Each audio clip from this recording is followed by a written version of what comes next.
বাংলাদেশের বিরুদ্ধে ষড়যন্ত্র করছেন। মোদি ইসলাম এবং মুসলমানদেরকে ভারতবর্ষ থেকে বিতাড়নের জন্য নানান সময় নানান পরিকল্পনা গ্রহণ করেছে। মোদিজিকে উদ্দেশ্য করে বলতে চাই, মোদিজি আপনার দুটি সামলান, মোদি আপনি দুটি সামলান, আপনার দুটি আর আপনার গায়ে থাকছে না।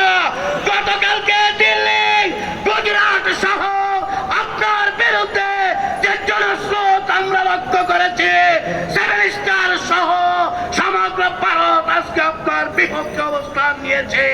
ভারত হবে মুসলমানদের রাষ্ট্র, ভারতের শাসন করবে মুসলমানরা।